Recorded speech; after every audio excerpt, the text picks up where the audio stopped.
8 of those wins in his first career. The losses, 2 of them to Michael Spinks, 1 to Mike Tyson in his first abortive comeback, January of 1988. And he is 6-0 in this latest comeback, including the victory over Mercer that vaulted him into this position. If he won, he would be the oldest man ever to win the heavyweight championship, but he is not the oldest ever to have challenged for the crown. That honor fell to Archie Moore back in 1955. And Moore knocked Marciano down in that fight and very nearly pulled it off. And if we can get something like that tonight, I'll take it. And there you see the oldest to have won the championship. Walcott was 37 when he took it from Eza Charles in 1951. Ali was 36 when he beat Leon Spinks in Ali Spinks 2, and James Bone Crusher Smith was the 3rd on the list for his 1-round knockout of Tim Witherspoon. Here is the champion in his 3rd defense of the undisputed heavyweight championship, and most of his critics would say none of them have been truly legitimate defenses, in the sense that he has fought 2 42-year-old former champions now in Holmes and Foreman. And in the middle defense, of course, he wound up fighting Bert Cooper after having first been contracted to fight Mike Tyson. Tyson fell out. It was going to be Francesco Damiani. Damiani dropped out. Cooper, on 6 days' notice, gave Holyfield hell in his hometown of Atlanta. And I feel somehow that Evander has gone through some sort of crucible since that fight. He talked about getting out of the business. He was sick of the criticism that was aimed at him because he happened to be hurt in that fight, as if no other heavyweight champions were ever hurt in a big fight. And then his brother was shot dead in a terrible accident. And somehow he seems to have galvanized his forces, that he understands he's been dealt a hand. You're only here once. You ought to play it to the hilt. George Foreman, he knows that the critics scoff at him for his opposition, and he says it doesn't bother him. Do you believe him? No way. You can only take so much criticism out there. We all got feelings, and his feelings have been critically hurt time and time again. People criticizing his opponent, criticizing his size. Listen, he's got something to prove, and a lot. Is that good for him, or does that create too much pressure? That's not good at all, because when you get in that ring, all you should be thinking about is winning every round of every round of the fight. Try to win the fight. Don't win hard. 27 wins, no losses. Most of those victories as a cruiserweight before his conversion to the heavyweight division within the past 3.5 years. And now we take a look at the tail of the tape for what many would call the bionic heavyweight against the Blob. Holmes weighed in at a paunchy 233. Holyfield rock solid at 210. And I should make this point about Holyfield at 210. Muhammad Ali also came out of the Olympics as a light heavyweight. When he fought as a champion at his best, at his peak years, he weighed between 208, 212, 213. So 210 is not exactly a small heavyweight. Punch stat numbers, Larry. Now let's take a look at some of their numbers, a profile of how they fight, how active they generally are. There you see Holyfield in his numbers against Cooper and against George here. Different numbers against different types of fighters. Holmes has been gadgeting down his numbers of punches. He's a little bit more defensive, a little bit more selective in the number of punches he throws. And of course, his main weapon is that big jab. And Holyfield, however, has a jab of his own, and he would be very content tonight to match his jab against Holmes. Rules of the bout from our unofficial ringside scorer, Harold Letterman. Larry Holmes and Evander Holyfield will fight tonight using the rules of the Nevada State Athletic Commission. 10-point must system, no standing 8 count. The 3 knockdown rule is in effect. You can be saved by the belt in a last round only, and only the referee can stop the fight. The doctor can't stop it. And Jim, as a result of that tremendous controversy at yesterday's rules meeting, we're going to use the Nevada rule, which says that in case of a cut caused by an accidental headbutt, we will go to the scorecards. After 3 rounds have been completed, only 3 rounds. Before that, it's a technical draw. All right, let's go up the ring announcer, Michael Buffer, right now for the pre-fight introduction. Ladies and gentlemen, Main Events Monitor Productions, Top Rank Incorporated, and the undisputed, undefeated King of Beer, Budweiser, present the featured bout of the evening. This bout is dedicated to the memory of Chuck Minker. It is sanctioned by the WBA, the WBC, and the IBF, with the approval and sanctioning of the Nevada State Athletic Commission, Chairman Luther Mack, Commissioners Nat Carasali, Dr. Elias Ghanem, Bruce Lane, and Dr. James Nade. Chief Inspector Mark Ratner. Chief Medical Officer Dr. Flip Pomansky. Attending physicians Dr. William Berliner and Dr. Robert Voy. The timekeepers Mike Lachella, counting for the knockdown seconds Al Bisick. The scoring for this bout will be done on a 10-point must system, and the 3 judges assigned ringside are Carol Castellano, Glenn Hamada, and Chuck Jampa. And once the bell rings, the man in charge of all the action working for the 66th time in a world title bout, Mills Lane. And now, ladies and gentlemen, from the site where legends are made, Caesar's Palace in Las Vegas, Nevada, let's get ready to rumble!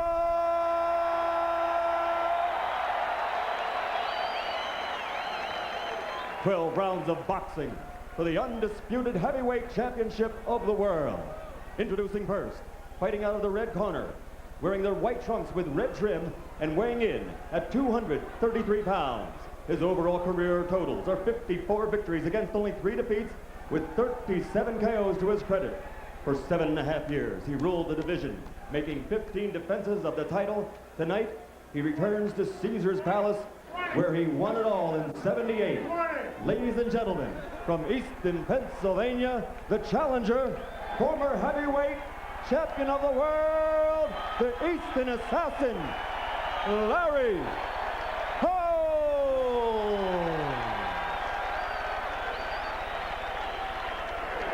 And his opponent fighting out of the blue corner, wearing the gold trunks with white trim, weighing in at an even 210 pounds.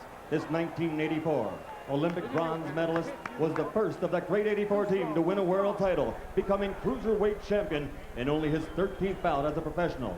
Since moving up to the heavyweight division, he's maintained a perfect record, which now totals 27 victories without a defeat, 22 by KO. Ladies and gentlemen, from Atlanta, Georgia, the 2-time world champion and current undefeated, undisputed heavyweight champion of the world, Evander, real deal, Holyfield.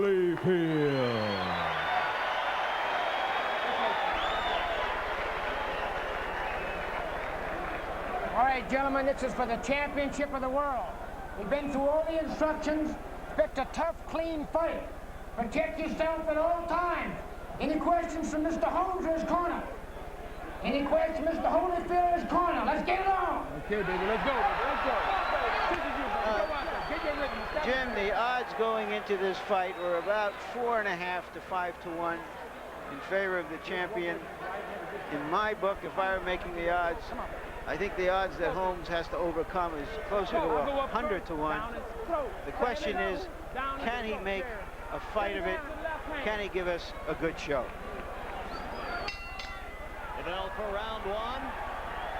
Holyfield told us yesterday that he wants Holmes to come to him because he feels his best offense is counterpunching.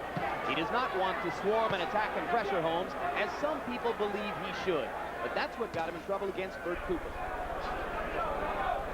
And if you saw Holmes Mercer, you know that Larry would like to stand on the ropes, position himself in such a way as to invite Holyfield to come to him and use the jab to score. Holmes already established that he's going to move backwards. And that's something Holyfield is going to have a hard time dealing with because he is a good counter-puncher. Larry Holmes is one of the best of all time at fighting while moving backward, isn't he, George? And his feet are planted well. He's not going to have any problem doing so. Holyfield should hit him hard and move backwards, make him come. Make Larry come to him. Holyfield trying to establish the jab. He didn't use it much against Cooper. He has been told that he must use it the way he did against Buster Douglas to be at maximum effectiveness.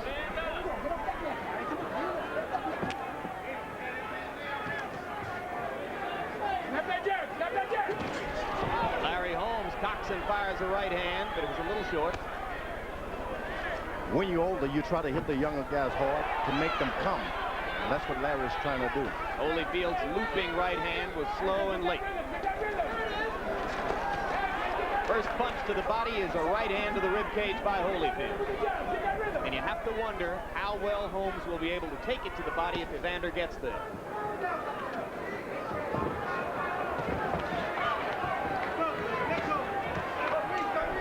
Holmes wincing slightly as Evander gets to the rib cage with the right hand again. Not many combinations in round one. Holmes landing almost exclusively with the jab. That canvas is going to have a lot of effect. It's hot. And as the night grows on, if you move around a lot, the heat is going to draw from your leg.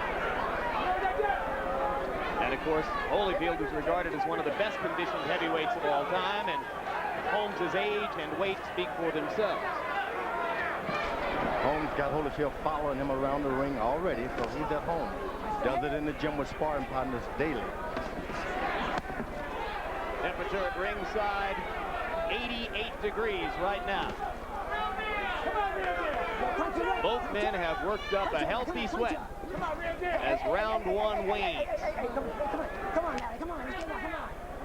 Mills Lane telling Holmes to keep his punches up. Holmes has been hurt by a left hook. And Holyfield misses one right there.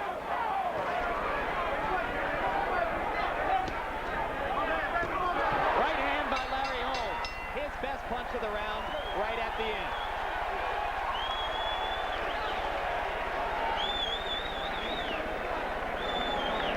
Give him a little bit more angle. I got you. I got you. Give him a little bit more angle. Grease, grease. Let's take a look at that quick little right hand at the end of the round if we have it. Didn't do much damage, but it got in there. Larry in the corner, looking to catch Evander, and it landed flush on the nose. With his right hand. He came through his right hand. He got his right hand busy. All right, now you're doing okay. Beautiful, baby. You're getting good rhythm out there. Good rhythm out there. Second shot. Let's go, Hazel. Get that rhythm, man. Get that rhythm. Just hold up those hands. Only 24 punches thrown by Holmes in round one, probably not enough. He needs to throw between 40 and 50 to be effective. Against Mercer, he landed nearly 2/3 of the punches he threw. Holyfield is, to say the least, a more elusive target. Holyfield is playing the puncher in this fight. He's trying to land one shot as though he's the bigger guy. That won't work.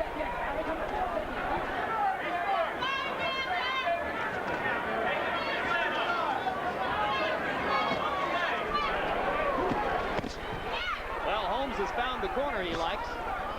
And now the question is, will Evander be able to get through Holmes' defenses and make him pay for standing still in a corner? And Evander starts working to the body, something Mercer didn't do. Holyfield has not yet been the kind of fighter who can be effective when a guy against the rope. He needs leverage and room. Good right hand by Holmes, two good left hands by Holyfield. Evander starting to land the left hook inside. And there's another. And Holmes comes with an uppercut and a right hand and briefly stuns Holyfield, but Holyfield comes right back to the body.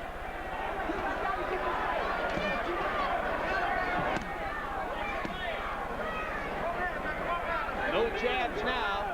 Evander hooking with both hands to the body. Holmes looking to get the uppercut in, and he lands one.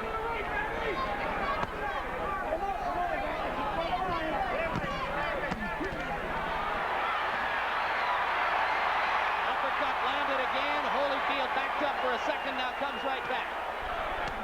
Evander looking for the left hook up top and the right hand to the body. And he's landing both. And Holmes is landing the uppercut and the right to the body in return. Low blow by Holmes. He got away with it and set up an uppercut with it. Holyfield is a fish out of water fighting that kind of fight. They should tell him to step back, bring that man back to the middle of the ring. Holyfield is constantly under criticism in his career for being easy to hit. And Larry Holmes, whose right hand looked woefully slow against Michael Spinks 6 years ago, is landing it tonight against Evander, just as he did against Ray Mercer. He's already planning his defense, Larry has. So when Holyfield throws, he's hitting right on the defense. Now Holmes looking down at George Foreman as if to say, see, I told you, George. Larry Holmes' eyes are wide open. Left hand by Holyfield, two right hands by Holmes, and again, Holyfield backs up for a second. Holyfield is proving easy to hit once again, just as he was for Cooper, just as he was sometimes for you, George. His corner should tell him to back up. He's champion of the world. You got nothing to prove.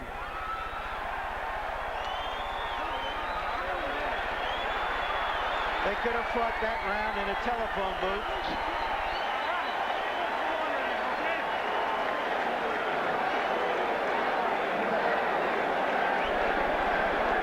Stay out of his corner.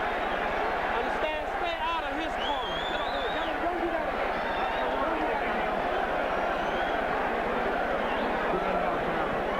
again. Shot. Let the guy run out of gas on you. Okay? Now give me that good jab now, right?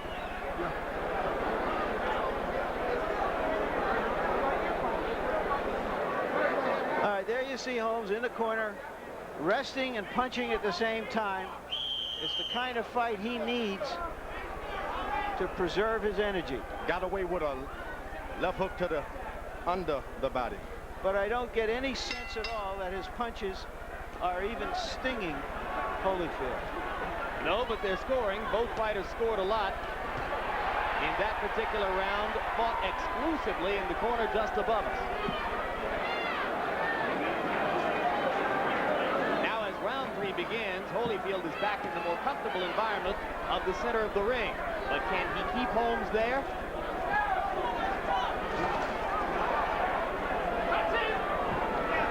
$1974. I'm heavyweight champ of the world, and I'm trying to take it from Muhammad Ali by following him around the ring. Seeing that Evander Holyfield is having the same complex. So you see shades of the rope-a-dope in Holmes' strategy. That's correct. You're a champion of the world. Let the other guy take it from you.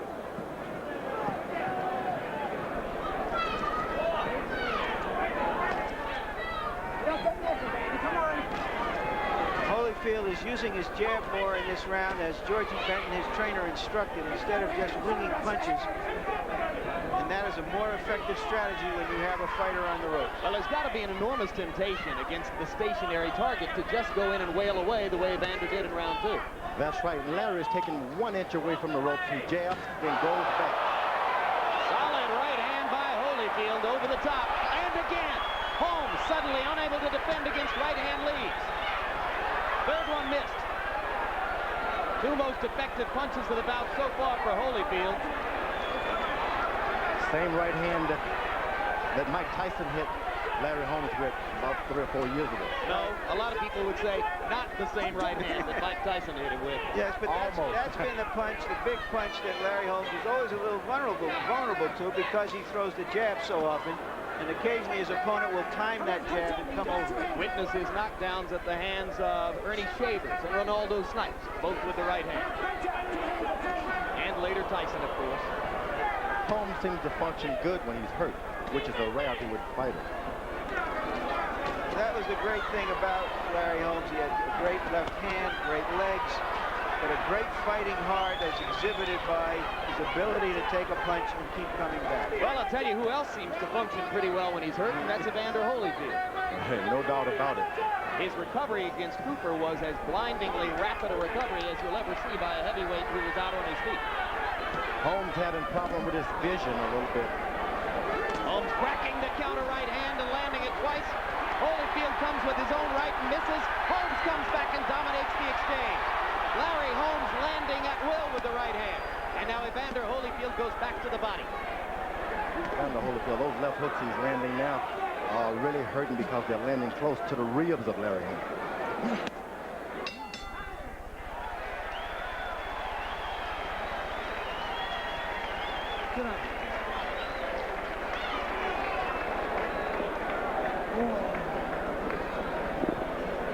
You got to back him up with that left jab. You got to step in with the left jab when you're up against the rope. Give him an angle and step in.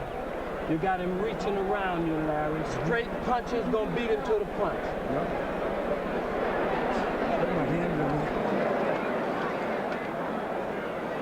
Now let's take a look at an x-ray of those right hands. There was a big right hand, and here comes the next one, followed up. Larry keeping his hands low, Holyfield waiting patiently, and bang, there it comes again. Take a look at it from another angle. Same result. Good picture. Larry Holmes always took a big punch. He was trying to roll that right hand, as a matter of fact. Well, you heard the advice in Holmes's corner from trainer Donald Turner. Evander is winging his punches from the side, comes straight up the middle against it.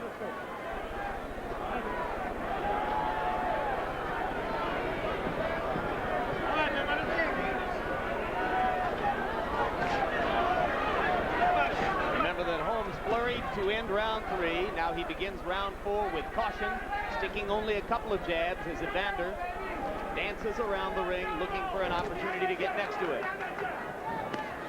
Right hand by Holyfield a little short. Holmes will appreciate him throwing those wild right hands. He functioned better getting out of the way of wild right hands. But as great as Larry is with the jab, he's not quick with the counter left hand. He'd really rather bring the right. That's true. Because he hurts his right hand a lot. That right hand stays hurt. Get that hand closed.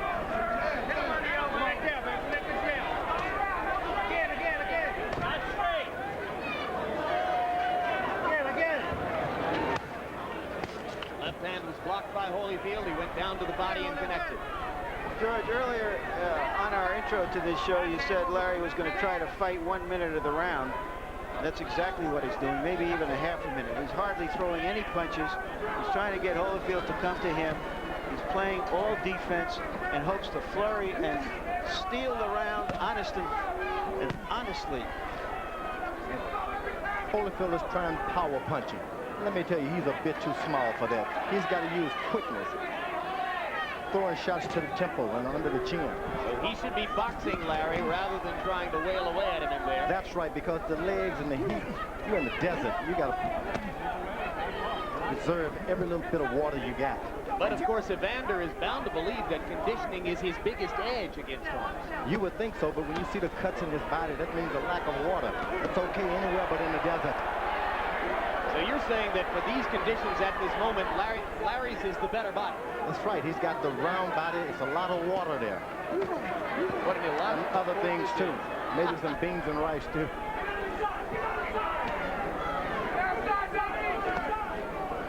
Larry says he doesn't eat steak every night. Our guess is he could afford it if he wanted to.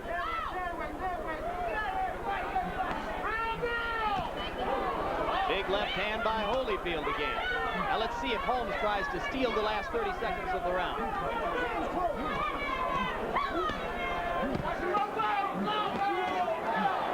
Trading punches, one for each. Right hand by Holmes, landed one more time. Holyfield comes right back. And again, Holmes lands the right as Holyfield backs away. So once again, Larry Holmes packages his most effective punching of the round in the last 20 seconds. Put up there. Hey, now listen. If you want to be there, you got to be there. All right, Harold Letterman, how do you see the first 4 rounds of the fight? Larry, 39-37. 3 rounds to 1 Evander Holyfield. Larry, I just think Evander's winning this fight on his power shots. Taking Larry Holmes into the ropes, landing that big right hand. I just don't think Larry's doing enough. I like what Larry did in the second round. In the second round, he fought up against the ropes, and he threw punches and landed and won the round. But the other 3, he just didn't do enough. He's winging. His punches is getting wider and wider. Shorten up on your punches. Try to throw 4 or 5 punch combinations and move from that spot. Come on. Now listen, when you get close, hit him on the arms and the shoulders. You gotta go 2 hands. You gotta go 2 hands. Let me see it. I don't get hot in. Don't get up no more. Let me push you. Well, you heard the signature advice of George Benton. Yes. He loves George Foreman to ask his fighters to hit their opponents on the arms and the shoulders. Effective? You know, it would have been good if you were talking to Rocky Marciano, who had hammers in his fist. But when you're not, you're talking to a guy who's basically a sharp puncher. What damage can he do by hitting this guy on those big arms? But wear himself down. Maybe you should talk to Benton about it sometime. He's a huge believer in that. Marciano could crack your elbow. Holyfield again chasing Holmes and looking for a chance to go inside against him. Holmes looking for a corner to rest him. Larry likes to use the ropes and the corner post as a third leg. It balances him, gives him extra support, makes it easier to take the opposition's punches. Now he's got Holyfield afraid to jab, thinking he's going to hit him with a counter right hand. Holyfield should just throw wild shots just for a couple of rounds, mess his antennas up. It's fascinating to me that a Larry Holmes, who seemed to have so much trouble releasing the right hand against Michael Spinks 6 and 7 years ago, is quick with it now. Well, Spinks was moving away from him, Jim. That's why. Spinks was the counter puncher in that fight and was able to do what Larry is trying to do to Holyfield here now. He's trying to make Holyfield do most of the right hand. That's right. Outstanding right hand by Holmes against Holyfield as Evander was coming in. But again, Evander steps right through it and back inside. The thing with Larry Holmes, he's trying to use that right hand not as a knockout shot, but as a punishing, scare you tactic so he can relax in that ring. And he landed again, and now Holyfield steps forward with a left. But you're right, George. Larry seems to have taken away Evander's will to jab him. Evander just pawing with the jab there, and then he stepped up and fired the body shot. If you're a great Joe Frazier, smoking Joe Frazier, you want a guy to fight on the ropes like that. But when you're a master boxer, you got to bring this guy to the middle of the round. This has been a good round for Larry Holmes, who just landed a solid uppercut moments ago. Holyfield hurts Larry every time you hit him with that left hook. And that time it is Holmes with the left hook to the body, and Holyfield ducked away from the right hand. Holmes misses the right. Evander with the left to the rib cage, another left to the body.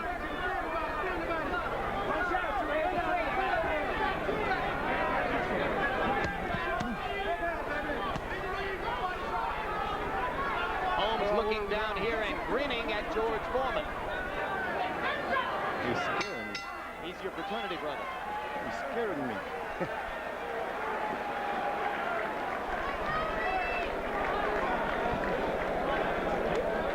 Listen, all you gotta do is give him an angle. He's reaching. Shot. Gotcha.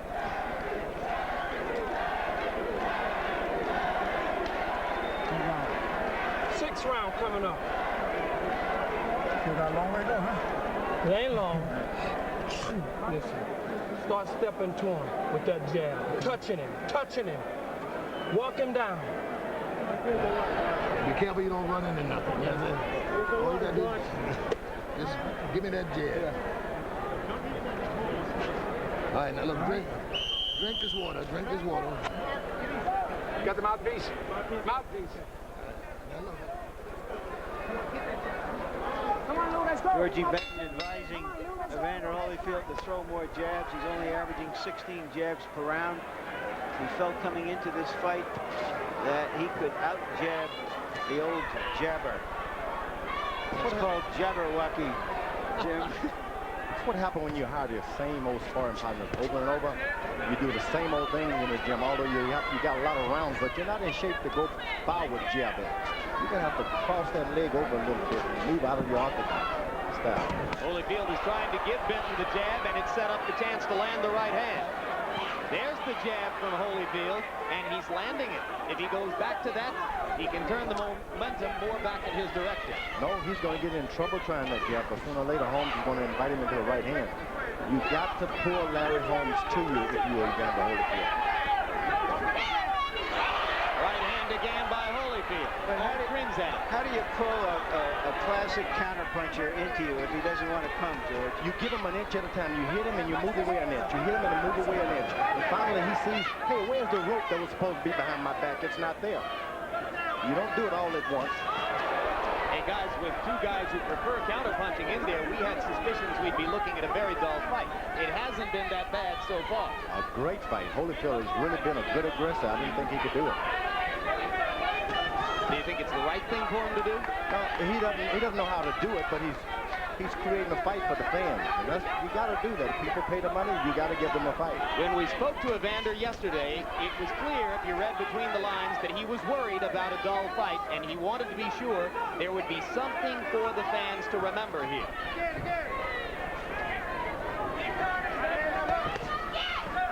Two right hands to the body by Holyfield. The first one was a damaging blow.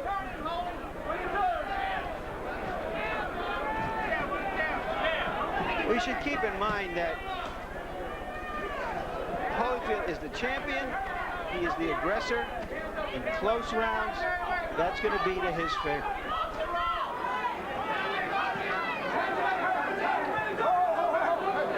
He's getting smart now. He's starting to turn Larry Holmes and drive him alongside the ropes. Right hand by Holmes. Measuring Evander as he comes forward. And a left to the body and a right and another left by Holyfield. Good round for the champion this time around. This has been the bobbing, dancing, jabbing Evander Holyfield of the Buster Douglas fight. The night he won the heavyweight title. Mills Lane again, cautioning Holmes to keep him up. Jab, jab. Holyfield fighting a George Benton architected round. Yes, a left and a right. I felt that that was the best round, that he finally found the rhythm he should be in against this kind of a crafty opponent. No doubt about it, he picked up the pace a little bit. He stopped trying to use jabs. Any kind of punch will do. Right on the eye. Right over here on the eye. Just over here on the eye. See the butt? I didn't see. Here, look, right on the eye. I didn't see the butt. Oh, come on, it was right over there. No, There is a bad cut on the right eye of Evander Holyfield. Lou Duva is claiming that it was a butt. A bad cut along the right eyebrow of the champion. See how you was boxing. And they admitted it was not a butt at all. Just stick him and stab him. Stick him and stab him. It was the right side of that right glove. He caught him part of the elbow. Part of the elbow. Yep, there you go. Good call, George Foreman. Elbow on the eyebrow. That's why Mills Lane said, I didn't see the butt. But it was actually an honestly thrown punch. Well, one of the best cutmen in the business, Ace Murata, is the man who worked on it in Holyfield's corner, but you can see that the right eye is already badly damaged. Holmes had better not get overconfident, because this guy, Holyfield is turning his face.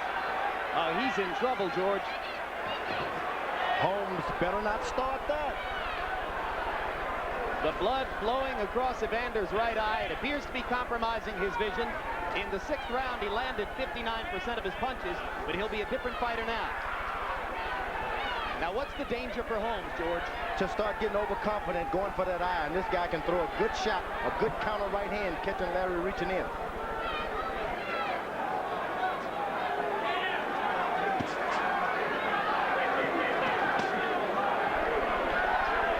We've gotten word from Holyfield's cutman, Ace Murata, that it is, quote, a very bad cut. And the crowd is starting to chant, Larry, Larry, Larry. Maybe they think the punch caused that cut. Well, whatever caused it, this is an opportunity for Holyfield to show his championship medal. Big gun. Big When you're a young fighter, undefeated, things like cuts, it goes deep into your soul. You think maybe the stars, the moon, and the universe is turned against me. He's going back to the jab.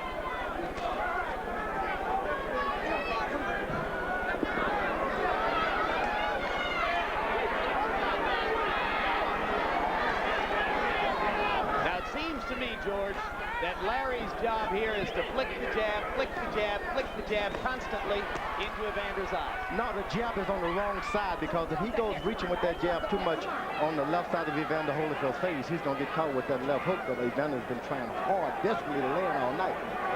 If it was on his right side, it would have been left side, it would have been better. So he should forget the cut and just fight his fight. Go continue to fight your fight. Occasionally, when he bumps into your elbow, the cut will open more. The heat in Las Vegas, Nevada, the desert would make you bleed. All of a sudden, you're not losing water, but you're losing blood. 40 seconds from now, Ace Murata will get a full minute to try to do some repair on the right eyelid of Evander Holyfield. A deep gash all the way across the eyelid. And suddenly we have drama in the dusks in Las Vegas. Holyfield pounding to the body with urgency and desire. When you're bleeding like that and you're throwing hard shots, it only weakens you more and more and more. It's like that of a bullfighter. After he's wounded the bull, the more he charges, the greater and weaker he gets.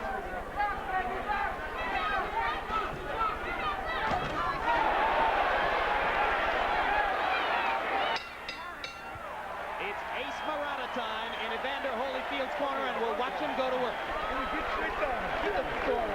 Come on, this guy. Yeah, get over here. Move. No problem. Sit down. Hey, she thought we was going on this side. Nothing, Bob. Okay, get your hands up. All right, no problem. Get boxing nice now. See, now keep the jab going. See, that's all you got to do. So the jab is it. Jab him, stick him, make him miss, and make him pay. You understand? Now, you don't have to get into a fight with this guy. Okay. You're making this guy look like he's still champion. Now, don't get in a fight with him. Okay. Just step around him. He's got to look for you, and he can't do it. Okay. All right, this was in the, not this past round, the round before. There you see the right elbow in an honestly thrown effort to punch by Larry Holmes. Caught Evander Holyfield across the brow. That missed punch has given new life to Holmes, because whatever he thought before, now he's looking and saying, 5 more rounds of this, I could pull this thing off. That's right. Holyfield is fighting now to defend his, not his title, but his eye. Because if the fight is stopped because of that cut, it would be a technical knockout victory for Larry Holmes. He would not have to go to the scorecards. The thing with Larry Holmes, he's never been known as a left hooker to open that cut up even more. So the left hook is the punch he would have to have in his repertoire to attack that cut. And he doesn't have a left hook. And Holmes is taunting and talking to Holyfield and trying to get him to come in and commit himself. Holyfield ducks and feints and lands a left and a right. He had a pretty good round last round, fighting with the cut, bleeding. Right now, Murata has done his job, and Holyfield has vision in there as he goes in and tries to attack. Every time Holyfield throws a good right hand, his body follows him in too, so he's getting a bit weak. You think of all the 15-round championship fights that Holmes was involved in, he doesn't get as much opportunity in a 12-round fight to make that cut work for him. Now, George, you were bleeding a lot more blood in your last fight than Holyfield is now. Did that weaken you? Because you came on at the end. You know, it doesn't weaken me because of the round body type. You got a lot of water in there. So what you're saying is it will hurt Evander a lot more than it would have hurt you or Holmes. That's correct. I must admit, I never heard that one before. Whenever you can show cuts in your body, that means there's not a whole lot of liquid in there. George has a wealth of unique theories on the sport, Larry. All of the bodybuilders know that. You're saying his skin is too wrapped too tightly around his skeleton. It takes a certain lifestyle to do that. He's drinking a lot of liquids, won't get it. Now, hamburgers, on the other end, give you another look. Then another round in which Holyfield has landed the more effective punches. Well, it's interesting. Holmes is hardly doing anything here. I mean, I don't know if he's waiting for Holyfield to make a mistake, but he's not doing enough to win a round, even if he rallies in 15 seconds or so. He's just not doing anything. He thinks the cut out means he's ahead. Holyfield's dropping his hand. In the last 2 rounds, it wouldn't appear to be the case. Holyfield's starting to bounce around and move it. Holyfield is using his superior footwork and speed. Get around the ring, make Larry come to him, and score with his opportunities. Left hook scores. Been another pretty good round for Evander Holyfield, fighting with one eye.